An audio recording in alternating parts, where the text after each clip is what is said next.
Você sabia que uma igreja pode perder a sua autoridade quando a Bíblia deixa de ser o centro da sua pregação? O que acontece quando a mensagem deixa de exaltar a Cristo e começa a exaltar o pregador ou a liderança? Será que ainda estamos pregando uma esperança viva ou apenas uma mensagem motivacional? São assuntos como esse que nós iremos tratar na nossa terceira aula desse terceiro trimestre de 2025. E o tema da nossa aula é uma igreja fiel à pregação do Evangelho. Nós estamos estudando esse terceiro trimestre que está sendo comentado aí pelo pastor José Gonçalves, e vale a pena muito você ler o livro de apoio da revista de Escola Bíblica Dominical, vai te trazer um conteúdo muito bom para a sua edificação, e eu tenho certeza que vai aprimorar mais ainda os seus comentários, a sua explicação na sala de aula. E nós estamos estudando o tema desse terceiro trimestre, que é sobre a igreja em Jerusalém, doutrina, comunhão e fé, a base para o crescimento da igreja em meio às perseguições. Eu sou o pastor Renato Bramoschenko e esse é o nosso canal. Então, seja bem-vindo por aqui. Não se esquece de dar aquele joinha, fazer a sua inscrição e deixar também aqui ativado o sininho e deixar o seu comentário. É muito importante a sua participação para que a gente possa estar sendo sempre edificados aqui no nosso canal e sempre você recebendo aí em primeira mão as mensagens que a gente vai postando por aqui, tá bom? Então, que Deus abençoe a sua vida sempre e vem comigo e vamos à nossa introdução. A nossa aula de hoje, ela tem pelo menos 3 objetivos. O primeiro é expor a importância da pregação das Escrituras como fundamento da fé cristã. Você vai ver o quão importante é as Escrituras para a pregação do Evangelho. Segundo, nós queremos demonstrar como o Espírito Santo capacita a igreja para que ela possa pregar tanto com poder como também com autoridade. E em terceiro lugar, nós temos o objetivo de incentivar os alunos, aqueles que irão aprender a palavra, a pregarem uma mensagem sempre de esperança fundamentada na palavra de Deus. Não é uma esperança fundamentada ao acaso, né, nas coisas desta vida, mas fundamentada na palavra de Deus. Nesta lição, nós iremos focar em uma das características essenciais da igreja, que era o compromisso firme e constante com a pregação do Evangelho. Esse era o compromisso da igreja primitiva e ainda continua sendo o compromisso das igrejas que se mantêm fiel às Escrituras, fiel aos princípios da palavra de Deus. A igreja que realmente segue o modelo bíblico não coloca suas opiniões, as suas tradições humanas acima daquilo que as Escrituras revelam. Muito pelo contrário, qualquer opinião, qualquer tradição está subordinado à vontade da palavra de Deus. A palavra de Deus permanece como primazia da vida da igreja. A igreja que segue o modelo da igreja primitiva, ela valoriza a Bíblia como autoridade máxima para a sua mensagem. A pregação bíblica, ela não é simplesmente uma repetição de textos da Bíblia de forma mecânica ou ideias vazias, mas é a colocação sempre, a exposição sempre das Escrituras, pegando o texto sagrado e mostrando para as pessoas que estão ouvindo qual a mensagem que Deus tem para as pessoas dos dias atuais, baseado nas Escrituras, aquilo que a Bíblia fala para as pessoas. É uma comunicação viva, dinâmica, que tem Cristo Jesus como centro. Além disso, a pregação da igreja ela é realizada no poder do Espírito Santo, que capacita os pregadores a falar com autoridades e convictos da verdade que está anunciando. Então toda pessoa que experimentou a graça, que experimentou a salvação, que de fato nasceu de novo, quando ele vai ministrar a palavra, ele está ministrando de uma esperança viva que transformou a sua vida e vai transformar a vida daqueles que estão lhe ouvindo. Por fim, essa pregação traz uma mensagem de esperança, um refrigério para os corações cansados, um convite para a renovação espiritual na presença do Senhor Jesus Cristo. Assim, a igreja se torna um farol em meio às trevas, anunciando que há vida eterna para todo aquele que crê no nome do nosso Senhor e Salvador Jesus Cristo. Mas vamos ao nosso primeiro ponto para que a gente possa aprender e mergulhar em tudo aquilo que essa mensagem promete trazer para nós no dia de hoje. Em primeiro lugar, a igreja que prega as Escrituras. Esse é o nosso primeiro ponto. E o primeiro tópico fala sobre as Escrituras revelam Deus. Por isso que a igreja prega as Escrituras, porque as Escrituras revelam o Deus que ela ministra, o Deus que ela crê. Um dos principais motivos pelos quais a igreja deve ser fiel à pregação da palavra é que as Escrituras é a principal revelação de Deus para falar com o homem. As Escrituras, o meio que Deus escolheu para falar com seus filhos, de forma escrita, precisa, para que a comunicação chegasse até os seus servos, como ele falou desde o princípio. Ele escolheu para que os seus discípulos registrassem tudo aquilo que ele falou, tudo aquilo que ele estava dizendo, para que ficasse guardado a mensagem, para que a mensagem pudesse chegar até nós no dia de hoje. Então, quando a igreja ela expõe as Escrituras, quando ela fala de Deus, ela fala não com base nas suas próprias palavras, na sua sabedoria humana, mas na sabedoria que está ali revelada através da palavra do Senhor. A Bíblia, ela não é um livro qualquer, mas a palavra que é inspirada por Deus, que mostra quem ele é, o seu caráter, seus planos e o seu propósito para a humanidade. Então, quando nós estamos falando das Escrituras, não estamos falando de uma escritura qualquer, de um livro, de um fundador, de alguém que trouxe lá uma mensagem alheia àquilo que as Escrituras está revelando para nós. Vamos usar aqui como exemplo a segunda pregação de Pedro, registrada em Atos capítulo 3 e versículo 11 até o 26. Aqui a gente percebe claramente como ele fundamenta a sua mensagem nas Escrituras. Veja, por exemplo, que ele não fala por si mesmo, mas ele cita diretamente as passagens do Antigo Testamento para fundamentar a exposição que ele estava fazendo para aquelas pessoas. Veja, por exemplo, que ele usa Deuteronômio capítulo 18, verso 15 a 19, onde Deus promete levantar um profeta semelhante a Moisés. Então, quando ele está falando de Jesus, ele diz, olha, Jesus foi levantado, mas isso a Bíblia já fala. E ele aponta para Deuteronômio para confirmar a base daquilo que ele estava falando.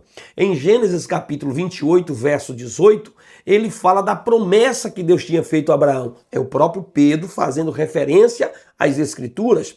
Pedro ele consegue também conectar o livro dos Salmos, Salmo 16, Salmo 110, Daniel capítulo 7, para mostrar que Deus sempre agiu e se revelou ao seu povo. Não é citar passagens do Antigo ou do Novo Testamento de forma isolada, para fazer o texto falar aquilo que ele não fala, aquilo que ele não revela, mas é dando base para a exposição que ele estava fazendo das Escrituras. Então isso nos ensina que a pregação bíblica não é baseada em opiniões humanas ou filosofias, mas nas Escrituras que revelam o próprio Deus. A igreja deve ter consciência que o seu ensino precisa ter como fonte a autoridade, a Bíblia Sagrada, para que seus membros conheçam e adorem o verdadeiro Deus, o Deus vivo que é atuante na história da humanidade, na história de toda a igreja. Então aqui já deu para você entender que as Escrituras revelam Deus. O segundo tópico vai falar que as Escrituras testemunham de Jesus, que é o outro ponto fundamental, é que toda a Escritura aponta para Cristo, aponta para Jesus. Como Jesus mesmo disse em João capítulo 5, verso 39, quando ele diz, examinai as Escrituras porque julgais ter nelas a vida eterna, e são elas que de mim testificam. Então toda pregação, toda exposição das Escrituras precisa ser baseado na palavra, porque a palavra ela testemunha de Jesus Cristo, ela aponta para Jesus como centro. Isso significa que a Bíblia tem como centro Cristo, aquele que veio cumprir todas as profecias e oferecer salvação aos seus filhos. Veja que Pedro, em sua pregação, ele mostra que os profetas do Antigo Testamento apontavam, anunciavam o sofrimento de Jesus, a morte de Jesus, a ressurreição de Jesus, conforme está em Atos capítulo 3, verso de número 18. A rejeição e crucificação do Senhor não foram um acaso sem propósito, mas parte do plano divino que já estava revelado lá no Antigo Testamento. Veja, por exemplo, quando Paulo diz na primeira carta aos Coríntios, capítulo 13, capítulo 15, verso 3 e 4. E lhes transmiti o que era mais importante e o que também me foi transmitido. Cristo morreu por nossos pecados, como dizem as Escrituras, e ele foi sepultado e ressuscitado no terceiro dia, como diz às Escrituras. Então veja que Paulo está ensinando à igreja de Corinto e está dizendo, olha, aqui está o fundamento do que eu estou ensinando. Eu estou passando para vocês o que eu recebi de acordo com as Escrituras. Então assim, a pregação verdadeira ela aponta para Jesus como cumprimento das Escrituras e a única esperança para a humanidade. Não há outra esperança, não há outro caminho, não há outro mediador, não há outra pessoa, outro nome que possa substituir o nome do nosso Senhor e Salvador Jesus Cristo. Então isso reforça que a igreja, ao pregar, deve sempre manter Cristo como o centro da mensagem. O objetivo da mensagem que é ministrada é sempre levar as pessoas a alcançar a Cristo. A Bíblia não é apenas um livro de história, mas é a revelação viva do Redentor, do Cristo que veio redimir os homens dos seus pecados e das suas iniquidades. Então a Bíblia, ela revela Deus e a Bíblia também, ela revela, ela aponta para Jesus. Então vamos avançar aqui para o nosso terceiro tópico para a gente concluir o primeiro ponto, é que as Escrituras, ela confronta o pecado. Uma característica essencial da pregação bíblica é o seu poder para confrontar o pecado e chamar o pecador ao arrependimento. É esse um dos objetivos na hora que você expõe as Escrituras. Você aponta para Deus, você aponta para Jesus Cristo como centro do seu sermão e você também chama o pecador para o arrependimento. Você confronta o pecado. E a gente precisa ter um cuidado muito grande para a gente também não passar pano, né, no pecado, achar que não pode confrontar o pecado e ao mesmo tempo a gente também não expulsar o pecador, mas chamá-lo para o arrependimento. Então é um cuidado para a gente não ir de um extremo para outro. Algumas pessoas já não querem mais expor as Escrituras da forma que precisa ser exposta, né, pregada, porque acha que a mensagem da Bíblia é muito dura, muito difícil e não deve ser pregada. Em contrapartida, por outro lado, existem aqueles que não têm o tato, a habilidade de falar a verdade e acaba com a verdade, ao invés de ser a verdade com amor, é a verdade com ódio, a verdade que elimina o pecador, mata o pecador. Há uma coisa que eu gosto de falar, uma frase que eu gosto de falar, é que Jesus ele expulsou Satanás, mas Pedro ficou. Quando ele diz, para trás de mim, Satanás. Aí Pedro disse, eu disse, não, você não, quem estava falando na sua boca. Então a gente tem que ter esse cuidado para a gente expulsar o pecado, expulsar Satanás, mas o pecador fica, o pecador precisa se arrepender, ele precisa alcançar a graça de Deus, ele precisa ser amado, ele precisa sentir que o que você está falando não é para o mal dele, mas é para o bem, é chamando para o arrependimento e a igreja tem que ter esse cuidado. Então Pedro ele usa a palavra grega aqui, que é traduzida por arrependei-vos. Esse termo não é apenas sentir uma tristeza momentânea, né, um remorso pelo pecado, mas é uma mudança completa de mente e coração. Um novo direcionamento interior para a vontade de Deus que a pessoa está tomando. Então é isso que é quando Pedro está pregando, arrependei-vos, é mudar de vida, é mudar de atitude. E é para esse caminho que a palavra de Deus nos leva. A pregação da igreja ela deve mostrar claramente o problema do pecado na vida do pecador. Mostrar a separação que ele causa entre Deus e o homem, entre o homem e Deus. E a necessidade urgente que nós temos de passar por essa transformação que a palavra de Deus gera em nós, né, pelo Espírito Santo. O Espírito Santo gera essa transformação por meio da sua palavra. O arrependimento verdadeiro, ele implica em abandonar o caminho do pecado e aceitar a direção que Deus está nos apontando pela sua palavra. Assim, querido, a mensagem que pregamos não deve ser tão suave a ponto de ignorar a gravidade do pecado. E também não deve ser tão dura que se torne demasiadamente ofensiva e desrespeitosa. Porque às vezes você torna suave demais, como eu disse a princípio, ou às vezes dura demais que mata quem está ouvindo.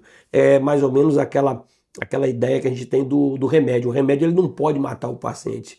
Ele tem que eliminar a enfermidade, eliminar a doença. Mas o paciente tem que ficar com vida, né? Não pode matar o paciente, senão não adiantou, não é remédio. É um veneno que está dando para a pessoa. É preciso que haja o quê? Equilíbrio. Falar a verdade confrontando o erro sem perder a compaixão. compreendendo que ela deve levar a uma decisão firme de mudança, movida pelo poder do Espírito Santo, para que os ouvintes experimentam o que é uma conversão genuína e autêntica gerada pelo Espírito Santo de Deus. Mas vamos ao nosso segundo ponto, a igreja que prega no poder do Espírito. No primeiro tópico nós temos aqui o Espírito Santo, ele quem capacita o mensageiro. É fundamental nós compreendermos que a pregação eficaz não depende apenas do conhecimento humano, conhecimento de quem tem, ou da habilidade retórica do pregador, mas do enchimento e da capacitação do Espírito Santo. Querido, a gente não pode jamais acreditar que é o nosso talento, é a nossa capacidade, é a nossa argumentação que vai trabalhar no coração da pessoa. Eu sei que o pregador ele precisa se preparar, ele precisa conhecer as Escrituras. Quanto mais ele conhece, quanto mais ele busca, mais ele vai estar preparado.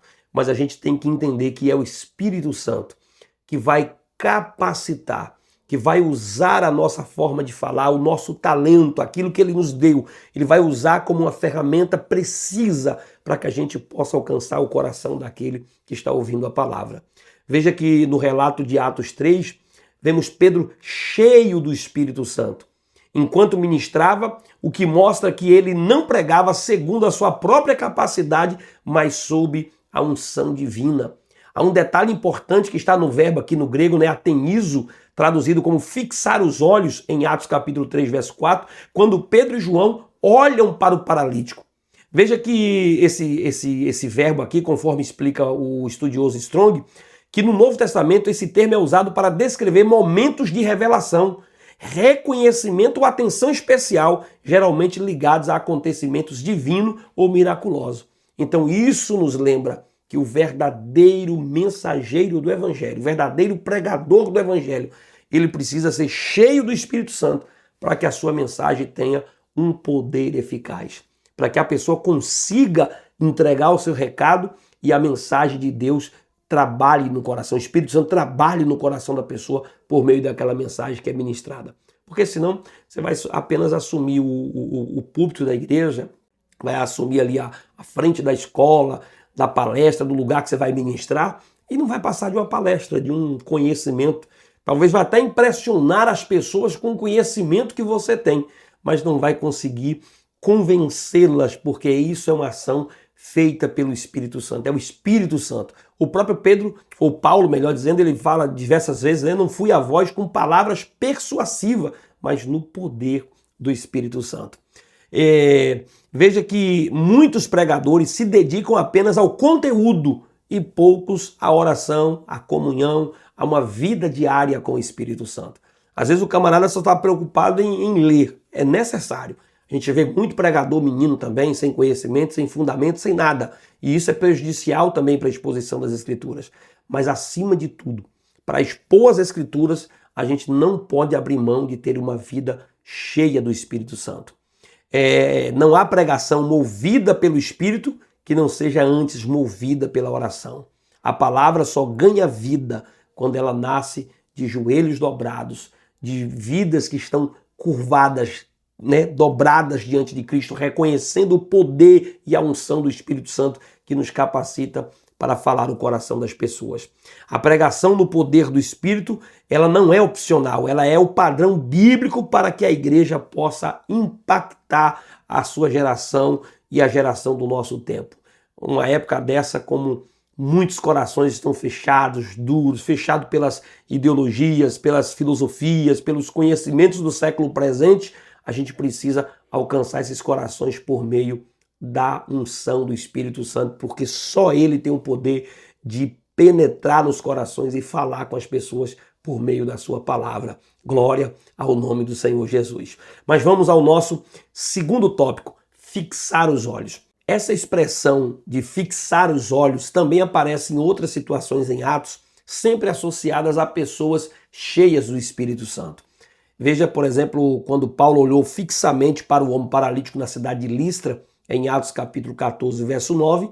Da mesma forma também aparece em Atos 13, verso 9, quando Paulo, cheio do Espírito Santo, fixou os olhos no falso profeta Elimas para repreendê-lo.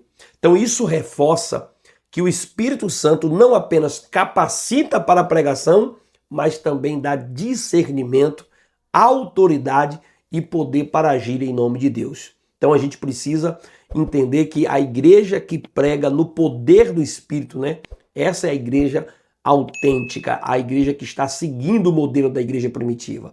Ela prega as Escrituras, mas prega no poder do Espírito. No caso de Pedro, por exemplo, o olhar fixo para o paralítico não era um gesto qualquer, era uma ação ungida demonstrando a presença e o poder do Espírito Santo na sua vida. A pregação, portanto, ela vai além das palavras, ela envolve a ação do Espírito que confirma a mensagem com sinais e maravilha. Dessa forma, querido, aprender a depender do Espírito Santo é essencial para quem quer pregar com eficácia. A gente precisa entender que o conhecimento é extremamente necessário. Fazer um curso teológico, ter o conhecimento, ler bons livros.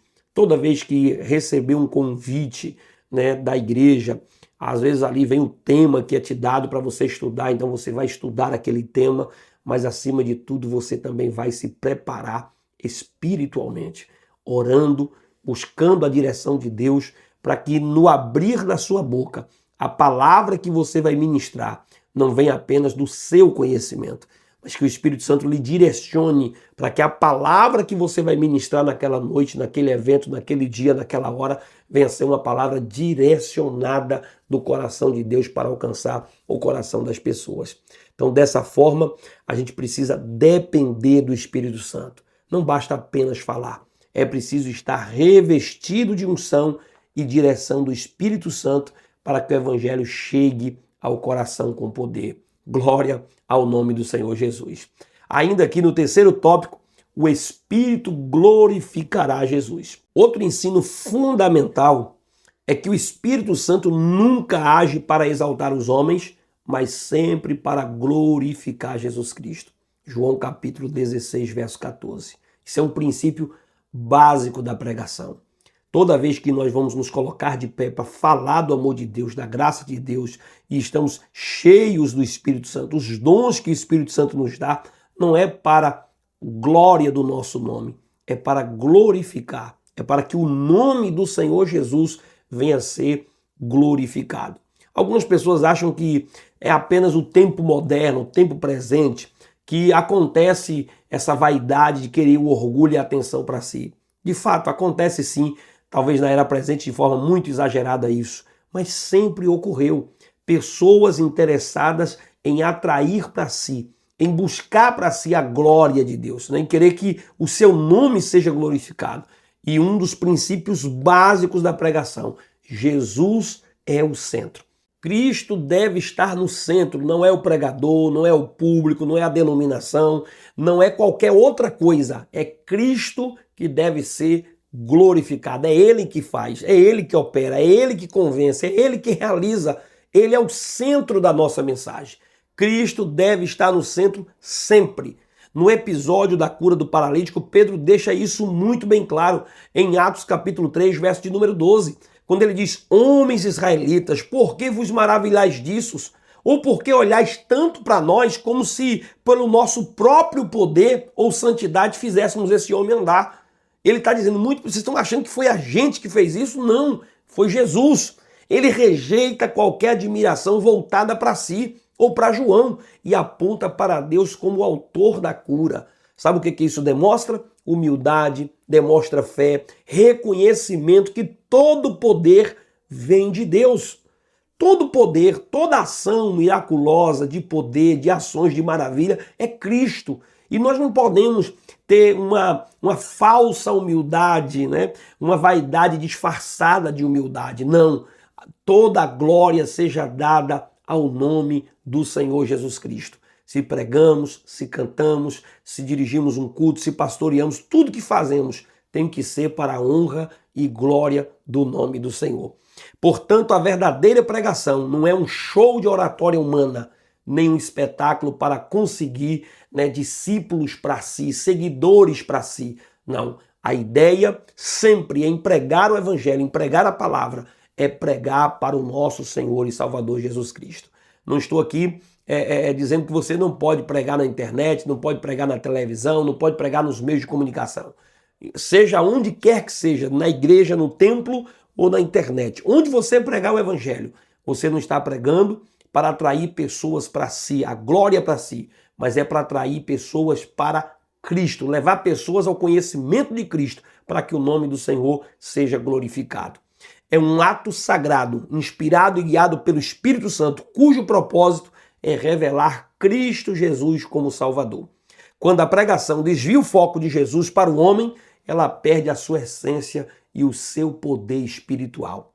Quando ela foge do seu foco, ela perde o seu rumo, Cristo deixa de ser glorificado, o nome do Senhor deixa de ser glorificado e com isso a igreja só tem a perder. Mas vamos ao nosso terceiro ponto, a igreja que prega a esperança vindoura. Comecemos aqui pelo primeiro tópico, um alerta para a sociedade indiferente e insensível. Ao pregar, Pedro ele tinha plena consciência do contexto espiritual e moral do seu tempo. Então isso mostra que nós também, como igreja, precisamos ter essa compreensão de que a mensagem que vamos ministrar é um alerta para essa sociedade que é indiferente e insensível à voz do Espírito Santo.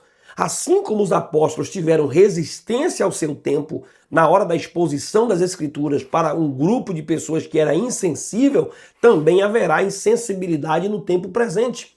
Veja que na primeira pregação de Pedro, em Atos capítulo 2, ele já havia chamado o povo ao arrependimento, alertando-os dizendo, salvai-vos desta geração perversa. Ele aponta aqui que havia perversidade, havia pecado naquela geração. Atos capítulo 2, verso 40. E em Atos capítulo 3, verso 17, ele reconhece que essa geração também era ignorante, quando ele diz, e agora, irmãos, eu sei que o fizestes por ignorância, como também os vossos príncipes. Só que essa ignorância que Pedro está apontando aqui não é no sentido de falta de conhecimento intelectual, quando alguém diz eu sou ignorante acerca desse assunto. A ignorância aqui era a insensibilidade, cegueira espiritual, uma realidade espiritual que aquele povo estava vivendo. Eles não conseguiram enxergar porque estavam cegos e não conseguiram enxergar que era o Filho de Deus que tinha vindo a este mundo para resgatá-lo e salvá-los do pecado. Veja, por exemplo, o que o próprio Paulo diz na segunda carta de Paulo aos Coríntios, capítulo 4, verso de número 4, quando ele mostra que aquela geração estava endurecida no pecado, sem perceber a gravidade da condição em que eles estavam e da urgência da salvação. Ele diz assim, nos quais o Deus desse século cegou o entendimento dos incrédulos, para que sobre eles não resplandeçam a luz do Evangelho e da glória de Cristo, o qual é a imagem de Deus.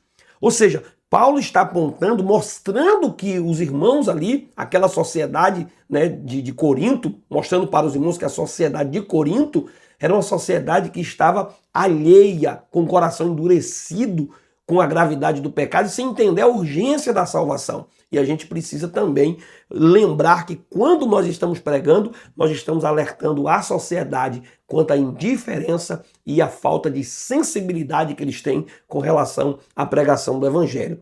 A insensibilidade espiritual é um dos maiores desafios para a pregação, porque ela torna o coração resistente à voz do Espírito. Quando Paulo está argumentando com a igreja de Tessalônica, no capítulo 4, verso 5, ele diz, eu não quero que vocês sejam como os gentios que não conhecem a Deus. Pois era uma cultura indiferente, insensível para a realidade espiritual. Era, portanto, uma geração que não tinha esperança. Olha o que ele diz, o próprio Paulo diz à igreja de Tessalônica, na primeira carta, capítulo 4, verso 13. Eu não quero, porém, irmãos, que sejais ignorantes acerca dos que já dormem, para que não vos entristeçais como os demais que não têm esperança. Ou seja, ele está dizendo que aquela sociedade não tinha esperança. Aqueles demais ali, a sociedade como um todo, não tinha esperança. Mas a igreja agora tinha. Ele disse, eu não quero que vocês fiquem iguais a eles. Eu quero que vocês tenham esperança acerca dos que estão dormindo. Portanto, a igreja ela tem um papel de levar a mensagem da cruz exatamente a esse povo indiferente, para que eles possam ser despertados e chamado a ter uma nova vida em Cristo Jesus. A pregação ela deve alcançar não apenas os crentes, mas principalmente aqueles que vivem em apatia espiritual, sem esperança e sem direção. Infelizmente, muitas igrejas perderam a visão missionária, perderam a visão de evangelização. A mensagem dos seus cultos são apenas concentradas apenas para os crentes que estão dentro do culto. E se esquece, às vezes, de trazer uma mensagem compreendida pelos seus ouvintes, por todos que estão presentes no ambiente. E acaba trazendo uma mensagem que não consegue se comunicar com aqueles que ainda não conhecem o Evangelho e essas pessoas não são alcançadas pela graça de Deus. Então veja, por exemplo, em João capítulo 4, verso 35, vocês não dizem, já daqui a 4 meses haverá colheita? Eu digo a vocês que abram os olhos e vejam os campos, eles estão maduros para a colheita.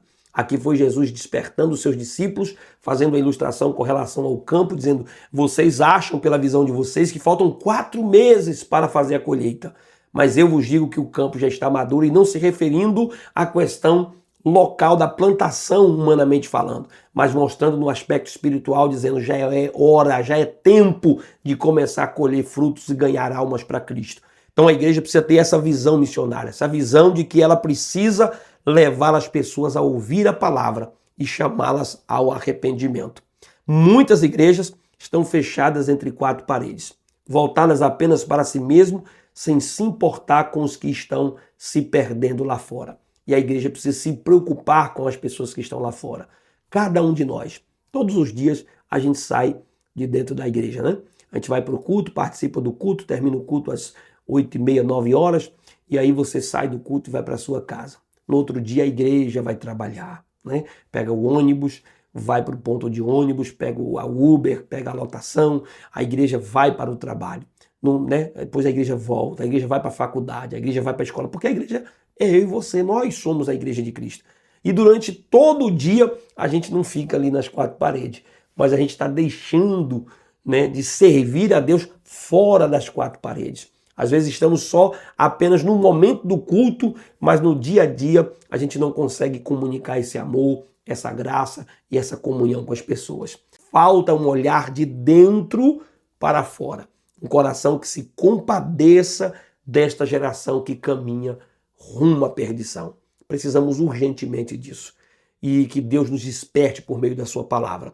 Mas vamos já finalizar com o nosso segundo tópico, sobre a promessa da segunda vinda. Apesar do diagnóstico duro da situação que ele estava pregando, que ele estava ministrando, da situação daquela sociedade, Pedro ele não termina uma mensagem em desespero, levando as pessoas apenas ao desespero sem uma saída. Pelo contrário, ele anuncia uma mensagem de esperança firme e segura para os seus ouvintes. Em Atos capítulo 3, verso de número 19, ele diz, e para que venham assim os tempos do refrigério pela presença do Senhor Jesus Cristo. Esta promessa que Pedro está fazendo aqui, ela aponta para 2 aspectos importantes. Em primeiro lugar, para o tempo presente. Por um lado, aqueles que creem já experimentam a bênção prometida a Abraão. A saber, a gente já recebe salvação, o novo nascimento, né? A reconciliação com Deus por meio de nosso Senhor Jesus Cristo. Então, portanto, a bênção já está presente na vida da igreja. A igreja já está desfrutando dessa bênção aqui presente. Não é só na eternidade, aqui ela também já está vivendo. Mas em segundo lugar, um futuro glorioso. Ou seja, por outro lado, Pedro olha para o futuro com a certeza da restauração de todas as coisas que virá com a segunda vinda de Cristo. Em Atos capítulo 3, verso 21, é necessário que ele permaneça no céu até que chegue o tempo em que Deus restaurará todas as coisas, como falou há muito tempo por meio dos seus santos profetas. Ou seja, Pedro está mostrando que existe uma bênção futura que nós iremos alcançar também. Esse refrigério aqui é a renovação completa que Deus realizará no fim dos tempos, quando o sofrimento, a dor, a morte serão eliminados e toda a criação será restaurada à sua perfeição original. Glória ao nome de Jesus.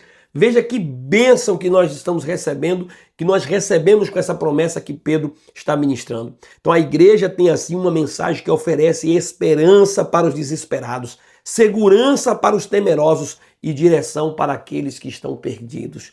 Essa é a missão da igreja, ministrar esta mensagem. É uma mensagem que leva as pessoas a Deus, que leva as pessoas a Cristo, que leva as pessoas ao arrependimento, que alerta a sociedade e também mostra para ela a esperança do reino vindouro. A pregação do Evangelho não é apenas sobre o presente, mas também sobre o futuro glorioso que aguarda todos aqueles que creem no nome do nosso Senhor e Salvador Jesus Cristo. E para concluir, eu quero revisar com você aquilo que nós falamos. Nesta lição, nós aprendemos que a pregação bíblica é uma marca essencial da igreja verdadeira. Marca a igreja. A igreja que prega o evangelho, que prega a palavra, ela é conhecida como uma igreja verdadeira, que expõe a verdade das Escrituras. Vimos aqui que a fidelidade à exposição das Escrituras é fundamental para que o evangelho seja anunciado com clareza, com poder e com autoridade. Não tem como ter autoridade, ter poder, clareza, se não for por meio da verdade que está exposta nas Escrituras. Pedro, que era um simples pescador com limitações humanas, mostrou-se capaz de pregar com maestria, porque se rendeu completamente ao Espírito Santo.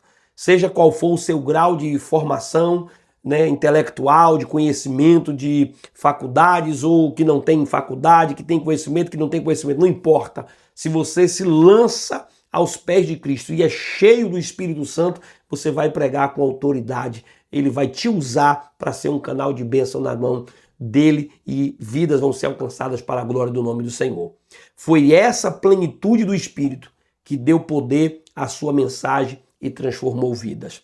Da mesma forma, nós também devemos nos entregar totalmente ao Espírito Santo, buscando dele o quê? A capacitação necessária para o ministério da palavra. Assim, uma igreja bíblica é aquela que não apenas conhece, mas vive e expõe fielmente as Escrituras Sagradas, mantendo Cristo no centro e proclamando a esperança viva que só o Evangelho pode oferecer. Foi sobre isso que falamos e aprendemos. E eu espero que esta mensagem tenha alcançado o seu coração. E se essa mensagem falou com você, não se esquece de dar aquele joinha, de fazer a sua inscrição, ativar o sininho e também deixar aqui um comentário, porque é muito importante a sua participação. E a minha oração é que Deus abençoe a sua vida, que Deus abençoe a sua igreja nos dias atuais, para que nós possamos viver o que nós estamos pregando, essa mensagem que está sendo ministrada, e possamos mudar de vida e ser cada vez mais uma igreja cheia do Espírito Santo, cheia da graça, que prega as Escrituras com autoridade. Deus te abençoe e até a nossa próxima aula, em nome do Senhor Jesus.